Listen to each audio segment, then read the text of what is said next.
Students, तो अपने इससे पहले बात की थी कुछ कम्युनिकेबल डिजीज के इंट्रोडक्शन की बात की, जिसमें अपने देखा था मोड ऑफ ट्रांसमिशन कैसे कोई भी डिजीज का ट्रांसमिशन होता है, जिसमें अपने बात की थी डायरेक्ट इनडायरेक्ट। ठीक है, डायरेक्ट में अपने बात की थी जिसके द्वारा अपन रेस्पिरेटरी सिस्टम के द्वारा जो भी ड्रॉपलेट्स निकलते हैं उसके द्वारा वो डिजीज ट्रांसफर हो सकती है बाय द ड्रॉपलेट इन्फेक्शन के द्वारा, ड्रॉपलेट ट्रांसमिशन के द्वारा। नेक्स्ट अपन जो फर्स्ट डिसऑर्डर अपना वो लेंगे अपन मीजल्स। मीजल्स जो होता है एक प्रकार का वायरल कम्युनिकेबल डिसऑर्डर होता है। किस प्रकार का मीजल्स का, इस type of the virus type का होता है। क्या होता है? वायरस होता है। तो बात करते हैं मीजल्स। मीजल्स की बात करें तो इस मीजल्स को अपन क्या बोलते हैं? खसरा। हिंदी में क्या बोलते हैं? खसरा बोलते हैं। ठीक है ना, खसरा। मीजल्स को अपन और भी अदर नाम से जानते हैं। कौन कौन से नाम से जानते हैं? तो देखते हैं, मीजल्स को अपन रूबेला भी बोलते हैं। क्या बोलते हैं? मीजल्स को अपन क्या बोलते हैं? रूबेला। रूबेला क्या क्या मतलब? RUBEL, rubeola. क्या बोलेंगे? रूबियोला। अभी जो रूबियोला होता है इसे तो अपन मीजल्स बोलते हैं, बट इस वर्ड के सिमिलर कुछ अदर नाम भी होते हैं जिससे अपन कंफ्यूज हो सकते हैं। ठीक है ना, कि कौन सी डिजीज है। तो रूबियोला का मतलब तो होगा मीजल्स। क्या होगा? मीजल्स। एक और वर्ड होता है रूबेला। क्या वर्ड होगा? रूबेला। रूबेला को अपन क्या बोलेंगे? ये भी एक प्रकार का डिसऑर्डर। इससे अपन बोलते हैं जर्मन मीजल्स या जर्मन खसरा। इसे अपन क्या बोलेंगे? जर्मन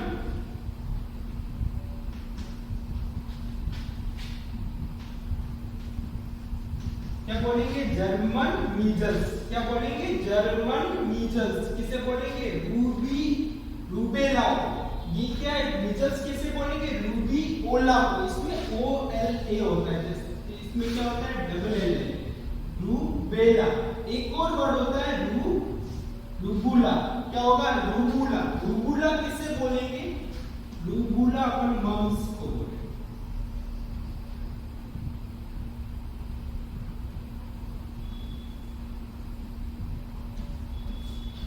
किसे बोलेंगे? मम्स। तो ये 3 प्रकार की डिजीज होती हैं जिसे अपन क्या बोलते हैं? शॉर्ट फॉर्म में सब जानते हैं MMR। क्या बोलते हैं? Measles, mumps, rubella. क्या बोलते हैं? Measles, mumps, rubella. इस मीजल्स का दूसरा नाम क्या होता है? रूबियोला। क्या होगा? रूबियोला होगा। मम्स का नाम क्या होगा? रूबुला होगा। और रूबेला इससे अपन क्या बोल सकते हैं? ये तो रूबेला है, इससे अपन दूसरे वर्ड में जर्मन मीजल या जर्मन खसरा भी इसे अपन कहते हैं। और बात करते हैं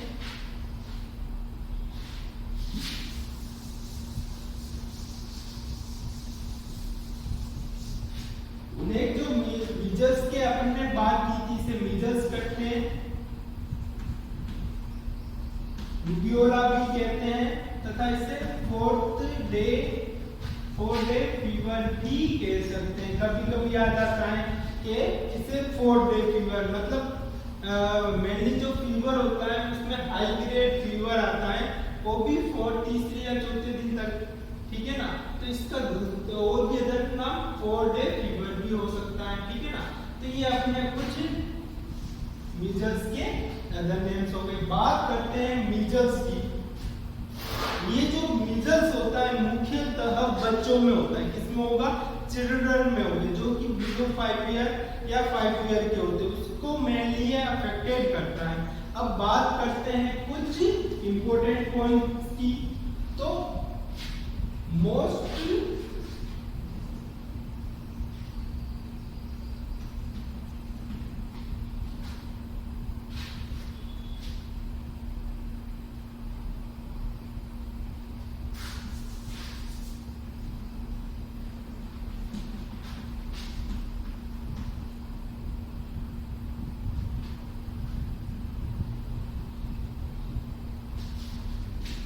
तो अपन बात करते हैं most common complication during post मीजल।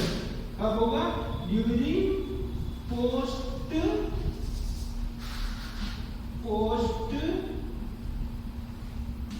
Measles, ठीक है ना।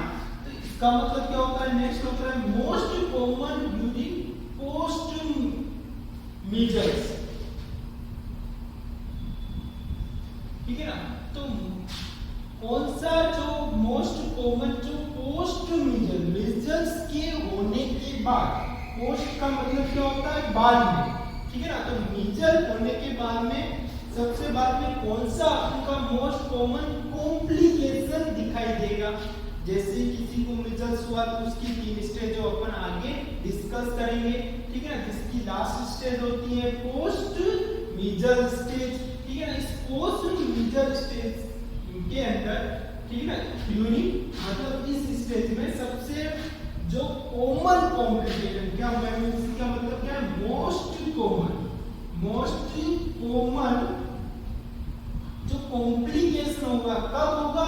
ड्यूरिंग पोस्ट मीजल में। वो क्या होगा? अपने डायरिया, क्या होगा? डायरिया होगा, ठीक है ना।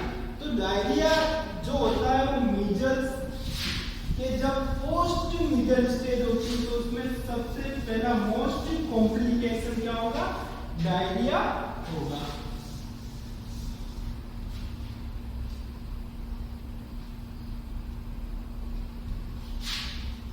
Most common complication among young children.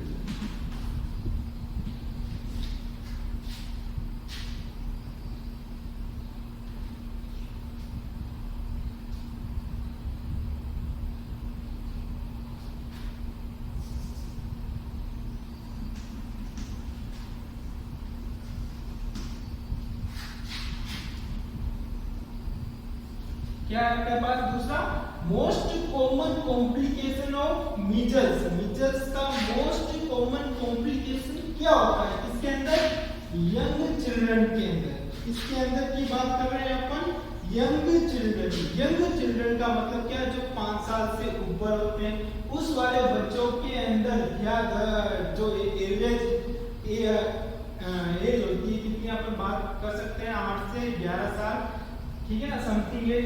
इसमें जो यंग चिल्ड्रन की जो एज होगी उसके अंदर मोस्ट कॉमन कॉम्प्लिकेशन क्या होगा? तो होगा ओटाइटिस मीडिया। क्या होगा ये आपको याद रखना है, ओटाइटिस मीडिया। ओटाइटिस मीडिया क्या होता है? मिडिल ईयर का इन्फ्लामेशन हो जाना ओटाइटिस मीडिया कहलाता है, बाय द बैक्टीरिया या वायरस के द्वारा, ठीक है ना। तो most common complication of measle among young children के अंदर कौन सा होगा? ओटाइटिस मीडिया होगा। उसी तरह मोस्ट कॉमन सीरियस कॉम्प्लिकेशन की बात करते हैं तो अपन most common serious complication of in children.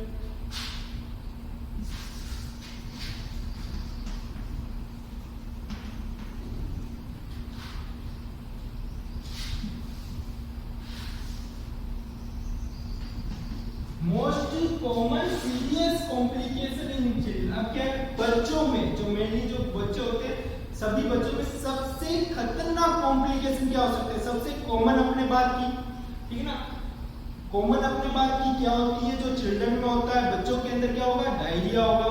और यंग बच्चों में मोस्ट कॉमन कॉम्प्लिकेशन क्या होगा?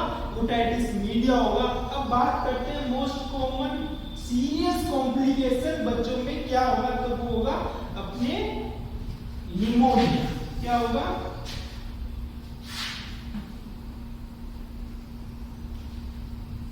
क्या होगा? निमोनिया। निमोनिया क्या होता है? एक प्रकार की रेस्पिरेटरी डिसऑर्डर होता है। रेस्पिरेटरी डिसऑर्डर होता है जिसके अंदर क्या होता है? जो लंग्स होते हैं अपने रेस्पिरेशन सिस्टम के अंदर जो लंग्स होते हैं वो इन्फ्लामेशन हो जाते हैं, तो उससे अपन क्या बोलेंगे? निमोनिया।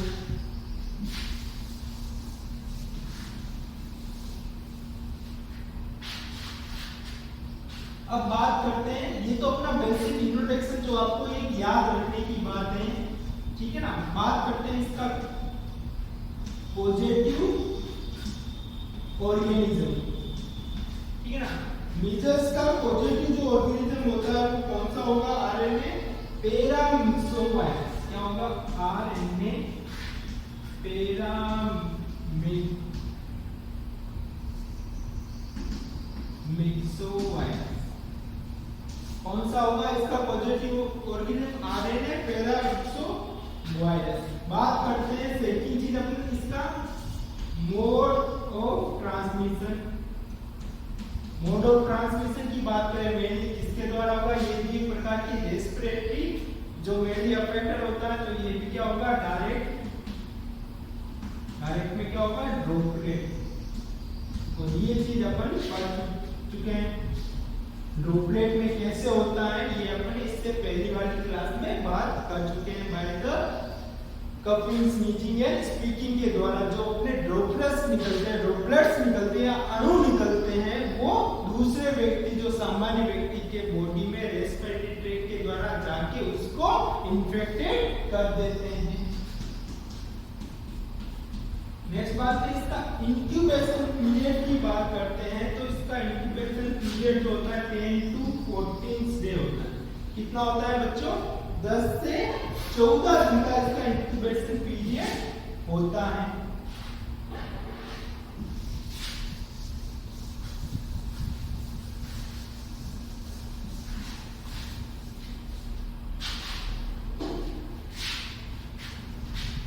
नेक्स्ट, मीजल्स के अंदर मेनली कौन कौन से सिम्टम्स आते हैं?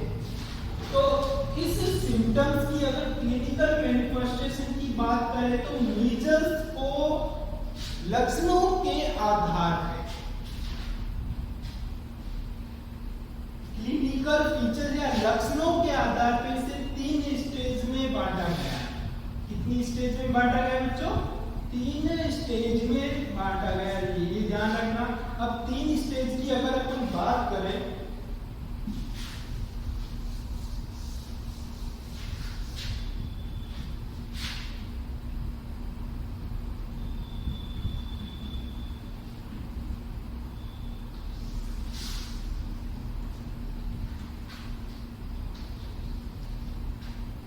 तो जो फर्स्ट स्टेज अपने पास होती है,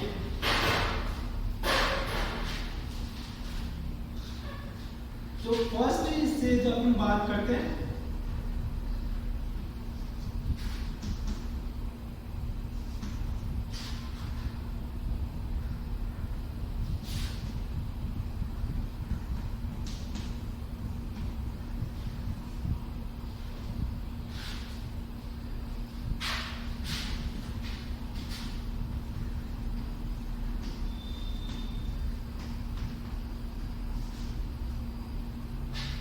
तो जो मीजल्स होता है उसे क्लिनिकल लक्षण, कैसे लक्षण उत्पन्न होते हैं, ठीक है ना।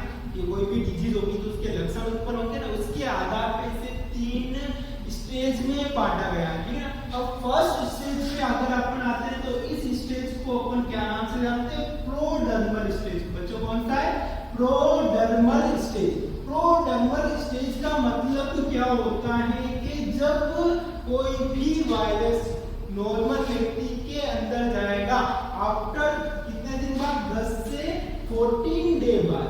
ये क्या होता है? इंक्यूबेशन पीरियड होता है। क्या होता है बच्चों? Incubation period. इंक्यूबेशन पीरियड का मतलब क्या होता है? जब कोई वायरस, बैक्टीरिया या फंगस कुछ भी एजेंट जब अपने बॉडी में एंटर करता है, क्या करता है? जब भी कोई भी एजेंट, ये एजेंट क्या हो सकते हैं? वायरस हो सकते हैं, बैक्टीरिया हो सकते हैं, अंदर कुछ भी हो सकते हैं। ये जब एजेंट जब अपने क्या जाएंगे?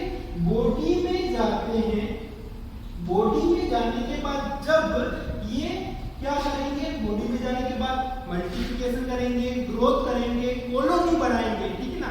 क्या करेंगे? अपने बॉडी में ये अपने न्यूट्रिशन पे क्या करेंगे? अपनी ग्रो करेंगे। तो इस पीरियड को जब ये बॉडी में क्या करेंगे? ग्रोथ एंड मल्टीप्लिकेशन,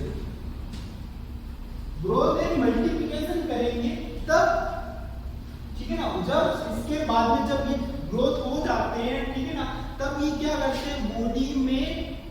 सिम्टम्स उत्पन्न करता है। क्या करते हैं बॉडी में, फिर धीरे धीरे बॉडी में क्या होंगे सिम्टम्स।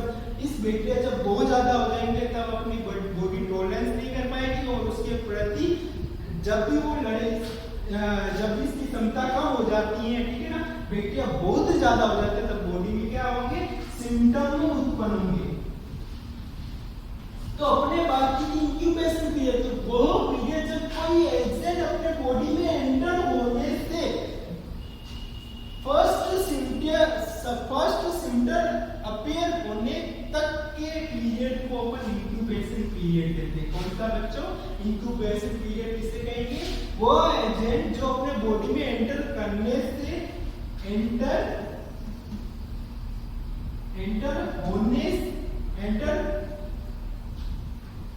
करने के बाद तथा फर्स्ट सिम्टम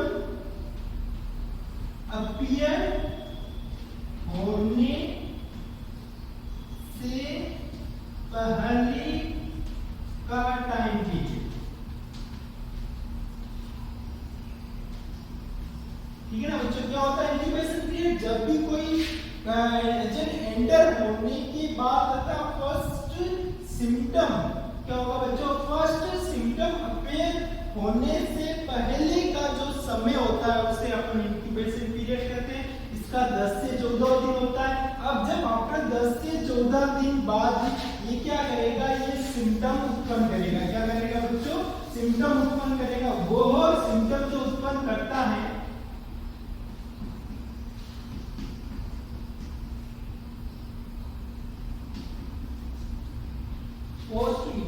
वह जो सिम्टम उत्पन्न करता है, जो फर्स्ट सिम्टम उत्पन्न होगा वो किसमें आएगा, प्रोडर्मल स्टेज में आएगा। ये जो प्रोडर्मल स्टेज होती है वो मेनली 4 दिन तक की होती है, कितने 4 डे तक की होती है, ठीक है ना। बात करते हैं पोस्टडर्मल स्टेज की, तो इसके अंदर मेनली जो फर्स्ट कंप्लेन करता है पेशेंट के अंदर जो सबसे पहला जो सिम्टम्स आता है वो क्या होगा बच्चों, वो होगा, ये आपको याद रखना है किसी भी हालत में, ठीक है ना। ये मेन सिम्टम होता है जो फर्स्ट पेशेंट के अंदर क्या होगा डेवलप होता है। क्या होता है मीजल्स का फर्स्ट पेशेंट सिम्टम कौन सा होता है, तो याद रखना, हाई ग्रेड फीवर। क्या होगा बच्चों, हाई ग्रेड फीवर, ठीक है ना, हाई ग्रेड फीवर होता है। उसके बाद में बहुत सारे जो सिम्टम है उसके बाद में उत्पन्न होने लग जाते हैं, ठीक है ना। जैसे अपन बात करते हैं राइनोरिया। राइनोरिया का मतलब क्या होता है, रनिंग नोज, नाक से पानी का बहना। क्या होता है, रनिंग नोज। रनिंग नोज का मतलब क्या होता है, राइनोरिया, ठीक है ना। फिर अगर बात करते हैं और भी फोटोफोबिया होगा। अब ये फोटोफोबिया क्यों होता है, तो आगे मैं जब पढ़ाऊंगा इसके और लास्ट में सिम्टम आएगा। इसके अंदर बहुत ज्यादा क्या होते हैं, रेसेस हो जाता है। एक और चीज आपको बताना भूल गए, जो मीजल्स होते हैं इसके अंदर जो मेन इसका जो अपन बात करते हैं क्लासिकल सिम्टम, ये सिम्टम तो सबसे पहले अपीयर होगा, मगर मीजल्स का क्लासिकल सिम्टम्स क्या होता है, तो वो होते हैं रेड स्पॉट। क्या होते हैं बच्चों, रेड स्पॉट। वो पूरी बॉडी के ऊपर क्या होंगे, रेसेस हो जाते हैं, बोले तो चक्के बन जाते हैं। अब ये जब बॉडी में बहुत ज्यादा चक्के बन जाएंगे तो अपने उस जब बॉडी रेसेस पे लाइट पड़ेगी तो उसको क्या होगा बच्चों, इरिटेशन होगा। और जब इरिटेशन होगा तो बच्चों उससे अपन वो प्रकाश या लाइट को क्या नहीं कर पाएगा, सहन नहीं कर पाता है, इरिटेट हो जाता है। तो उसी को अपन क्या बोलते हैं, फोटोफोबिया। बोले तो प्रकाश से डर लगना, fear from light, photophobia. Next अपन बात करते हैं, इसके अंदर इंक्रीज हो जाएगा, क्या होगा इंक्रीज, लेक्रीमेशन। क्या होगा, लेक्रीमेशन। लेक्रीमेशन का मतलब क्या होगा बच्चों, कि नाक से तो पानी आएगा ही आएगा, उसके साथ में आंख से भी पानी आने लग जाएगा, ठीक है ना। क्या होगा, अपने राइनोरिया को मतलब रनिंग नोज, तो इंक्रीज लेक्रीमेशन का मतलब क्या होगा, आंख से पानी आना, ठीक है ना, वाटर फ्रॉम आईज, ठीक है ना। अब इसके बाद वो और सिम्टम्स की बात करें अपन, सिर्फ कौन सी स्टेज में चलना है, अभी प्रोडर्मल स्टेज। इसके अंदर और भी सिम्टम्स होते हैं क्या बच्चों, ये ध्यान में हो गया ना, क्या सिम्टम बताया मैंने, high grade fever, rhinorrhoea, photophobia और इंक्रीज लैक्रिमेशन। नेक्स्ट सिम्टम की अपन बात करते हैं।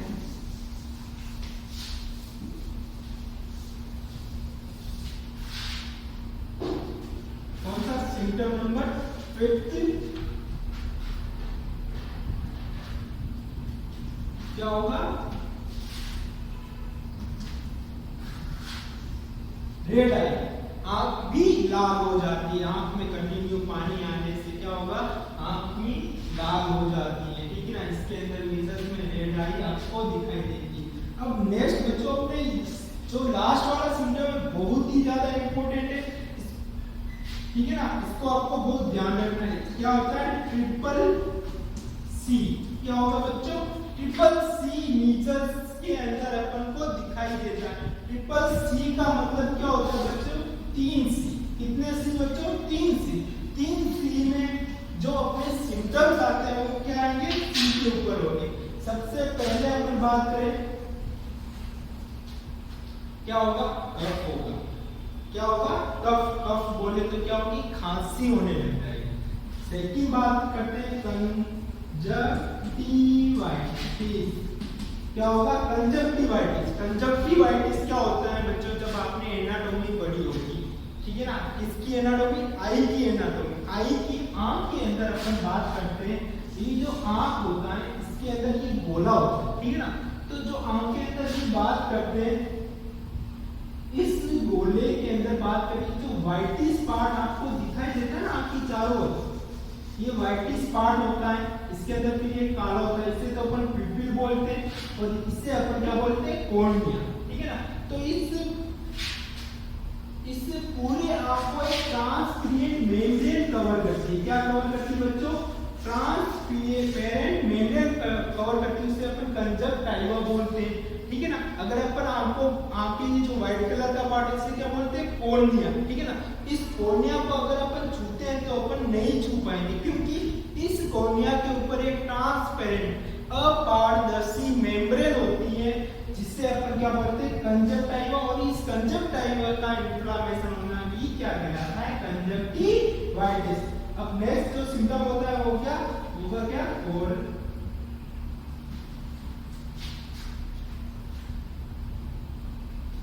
तो नेक्स्ट अपने सिम्टम कोरियाजा, ये भी इंपॉर्टेंट सिम्टम होता है। ये क्या होता है, कोरियाजा का मतलब क्या होगा, जो कोरियाजा का मतलब है, क्लासिकल सिम्टम ये भी होता है। कोरियाजा क्या होता है, इससे बोलते हैं अब कॉमन कोल्ड, क्या बोलेंगे बच्चों, कॉमन कोल्ड।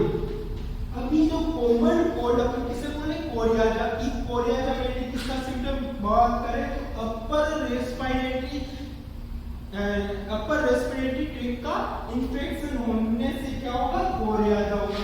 क्या होगा बच्चों, अपर रेस्पिरेटरी ट्रैक्ट इसके अंदर क्या होगा, अफेक्टेड होगा, जिसके कारण इसमें कॉमन कोल्ड, इसके साथ में स्नीजिंग भी हो सकती है। क्या होगी, स्नीजिंग भी होगी। कॉमन कोल्ड में जुकाम होता है तो क्या होती है, छींके आती है, ठीक है, तो उसे अपन कोरियाजा बोलते हैं। तो ये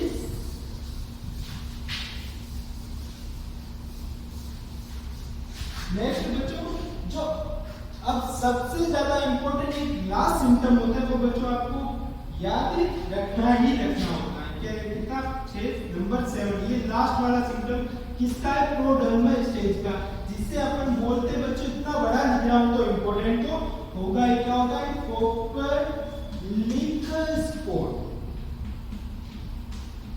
बच्चों ध्यान देना, क्या लिखा मैंने, कोपलिक स्पॉट। कोपलिक स्पॉट की बात करें, ये किस स्टेज के अंदर आता है तो बात करेंगे प्रोडर्मल स्टेज के अंदर। और कोपलिक स्पॉट किसके अंदर आता है, कौन सी डिसऑर्डर में, तो मीजल्स के अंदर अपन को मिलता है, ठीक है ना। ये कोपलिक स्पॉट, ठीक है ना, इस स्पॉट की अगर बात करें, सिम्टम की बात करें तो ये मेनली 3 to 4 3 दिन बाद, मीजल्स के 3 दिन बाद पेशेंट के अंदर कोपलिक स्पॉट उत्पन्न हो जाते हैं। कोपलिक स्पॉट बोलते क्या है, ये एक प्रकार की ब्लू एंड व्हाइट कलर के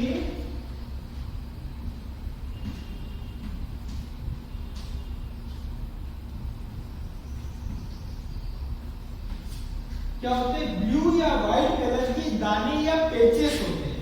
क्या होते हैं, ब्लू या व्हाइट कलर के दाने या पेचेस होते हैं, जो कि कहां पाए जाते हैं, कहां पाए जाते हैं,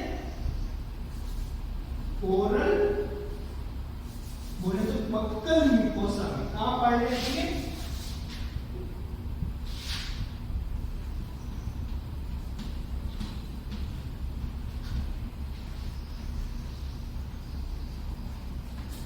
कहां पाए जाएंगे, मुंह के अंदर जो बक्कल म्यूकोसा होती है, जो अपने एक कैविटी होती है, ठीक है ना, इस कैविटी को बक्कल कहते हैं। बक्कल म्यूकोसा जो इस कैविटी के अंदर मेम्ब्रेन होती है, उस बक्कल म्यूकोसा के अंदर लोअर, ये बच्चों याद रखना, भूलना मत, लोअर सेकंड मोलार टीथ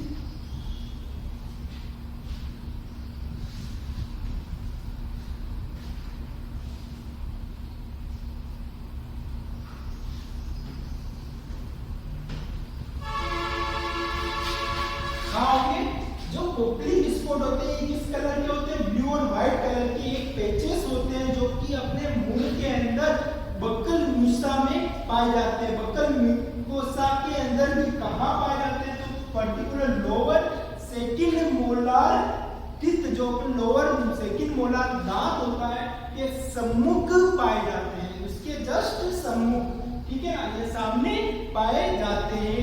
क्या पाए जाते हैं, ब्लू या व्हाइट कलर के पैचेस पाए जाते हैं। अब ये जो सेकंड मोलार टीथ होता है, ये हमने आपको बताया, अपने दांत जो होते हैं, ठीक है ना, कितने दांत होते हैं, 32 दांत होते हैं। कौन कौन से होते हैं, तो बात अपन करते हैं 32 के अंदर।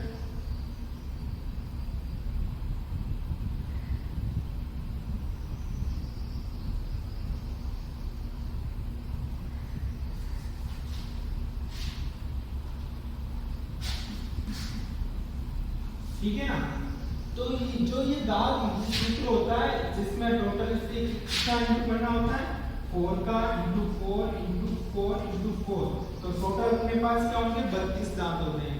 जो ये incisor, canine, premolar and molar क्या होते हैं दांत,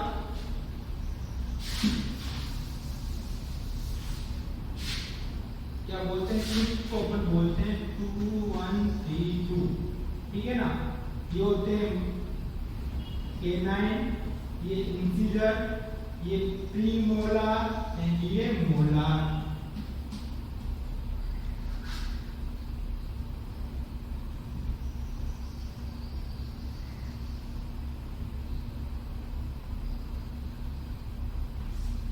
ये जो दांत होते हैं, इसको अपन 4 क्वाड्रेंट में बांट देते हैं। तो जो ये फर्स्ट क्वाड्रेंट होता है, इसका ये एक एग्जांपल होता है, जिसके अंदर सबसे पहले जो होगा वो इंसिजर दांत होते हैं, जो संख्या में कितने 2 होंगे। उसके बाद में केनाइन, इंसिजर एंड केनाइन, सबसे पहले इंसिजर होता है, वो की संख्या में कितने 2 होते हैं। फिर केनाइन दांत होते हैं, जो संख्या में कितने होते हैं, सिर्फ इस एक पार्ट्स की बात कर रहा हूं, इसमें कितने होते हैं, इंसिजर 2 होते हैं, केनाइन कितने होंगे, 1 होगा। और फिर अपने प्रीमोलार कितने होंगे, वो 3, और फिर मोलार दांत कितने होंगे, 2 होंगे। तो बच्चों जो सेकंड मोलार टीथ होता है, अपने जो लास्ट वाला second molar, lower second molar teeth के सामने अपने क्या पाए जाएंगे, रेड, ब्लू या व्हाइट कलर के पेचेस पाए जाते हैं। उसी को अपन क्या बोलते हैं, कोपलिक स्पॉट बोलते हैं। तो बच्चों ये नहीं भूलने का अपने।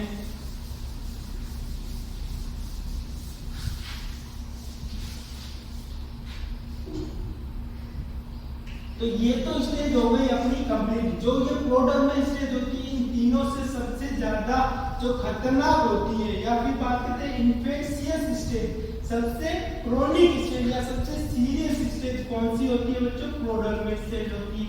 नेक्स्ट बात है इरेप्टिव स्टेज।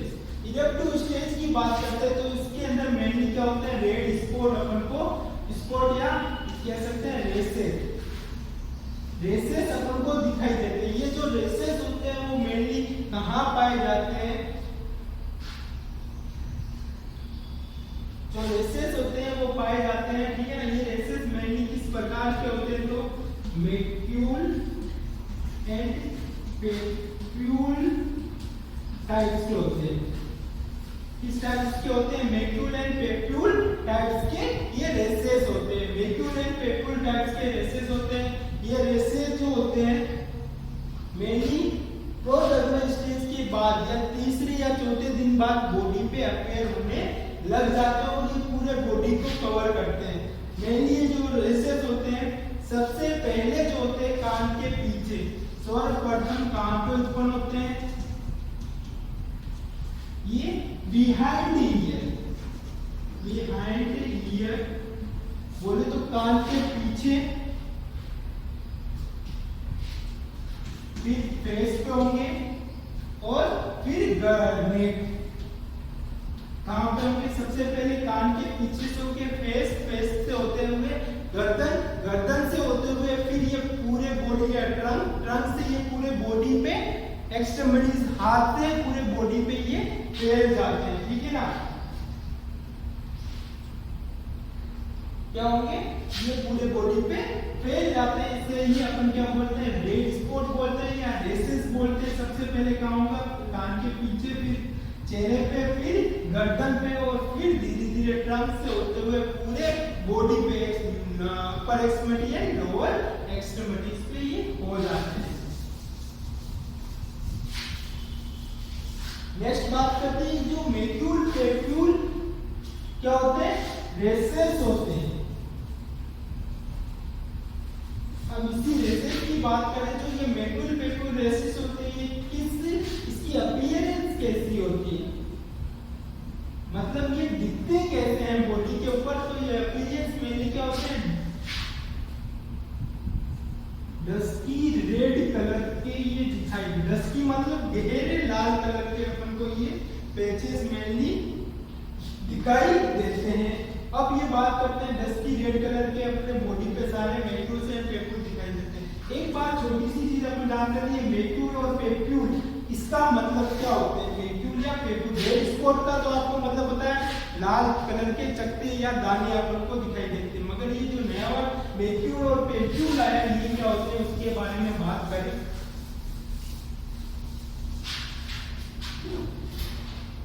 छोटी सी चीजें बच्चों सबसे इधर ध्यान देना, कुछ नहीं, 1 मिनट का टॉपिक होता है, इजीली समझ में आ जाएगा, बस आपको देखना है इधर।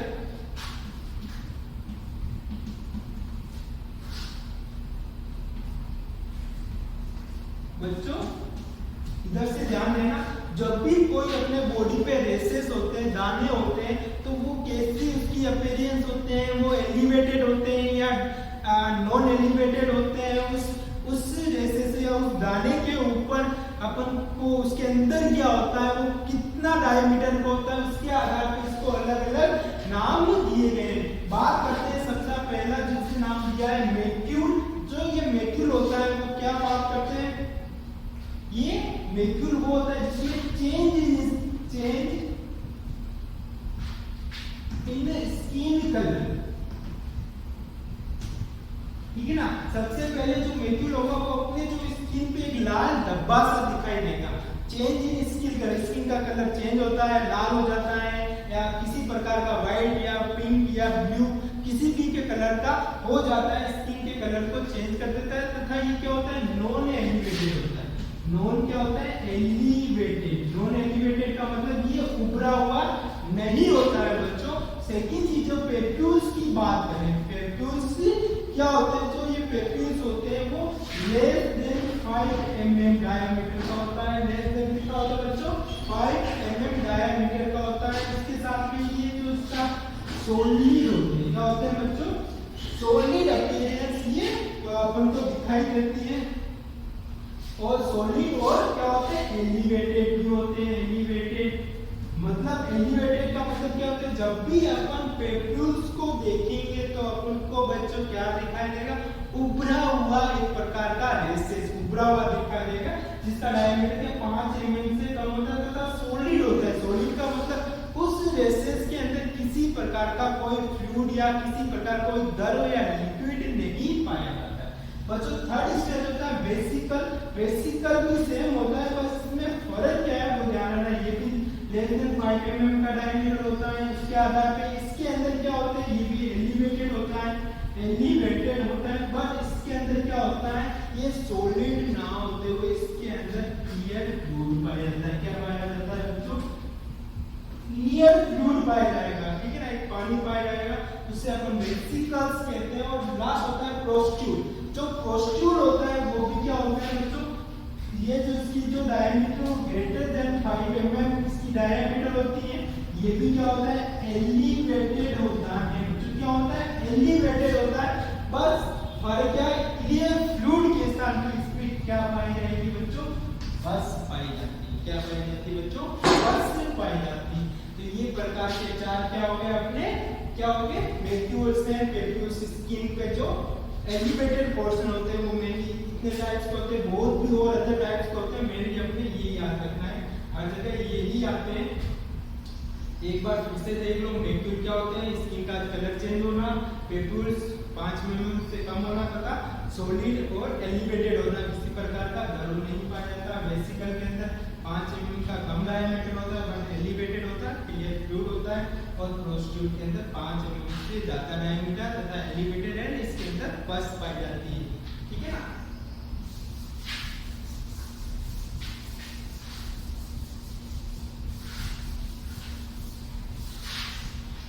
नेक्स्ट बच्चों अपन बात करते हैं post measles stage. Post measles stage के बात करें तो इसके अंदर क्या होगा, जब बच्चा जो होता है वो पूरी तरह से रिकवर करने लगेगा।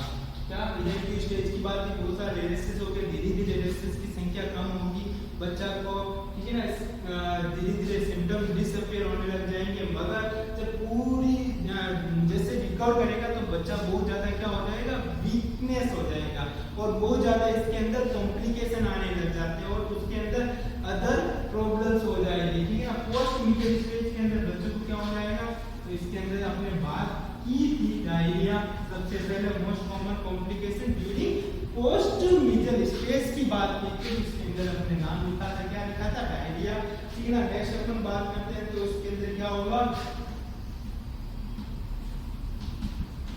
क्या होगा आपको पता ही है, क्या होगा, वेट लॉस हो जाएगा। इतनी जो मेजर्स होता है तो बहुत ज्यादा वीकनेस के कारण या बहुत ज्यादा न्यूट्रिशन इंपेयरमेंट के कारण क्या हो जाएगा, वेट कम हो जाएगा। उसके साथ में क्या हो जाएगा, बहुत ज्यादा क्या होगा, वीकनेस होगा, क्या कमजोर, बहुत ज्यादा होगा, वीकनेस होगा। और नेक्स्ट बात करें तो ग्रोथ।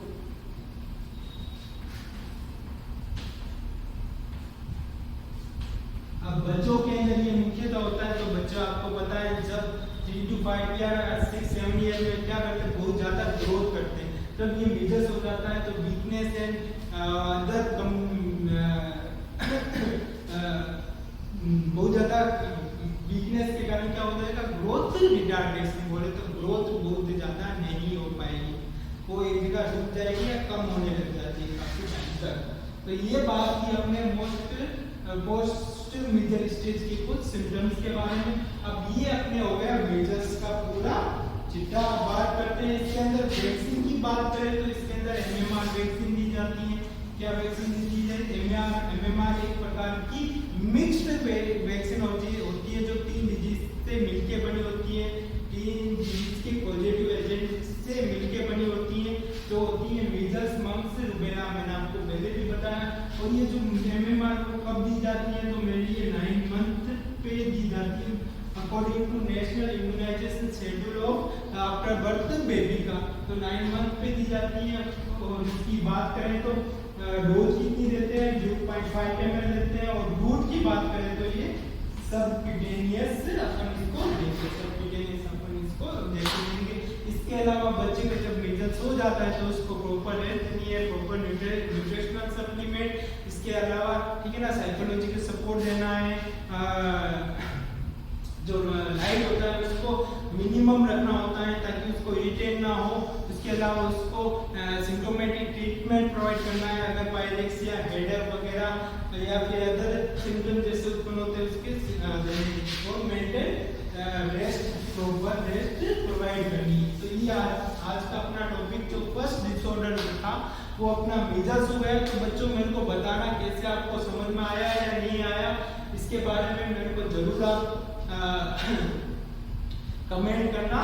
और अपन नेक्स्ट क्लास में न्यू डिसऑर्डर, जो अपना न्यू डिसऑर्डर होगा वो क्या होगा बच्चों, जैसे कि मीजल्स पढ़ा तो इसके बाद में अपना क्या आएगा, रूबेला। रूबेला बोले तो जर्मन खसरा। इसके बाद में अपन डिस्कशन करेंगे। तो आज के लिए इतना ही, धन्यवाद।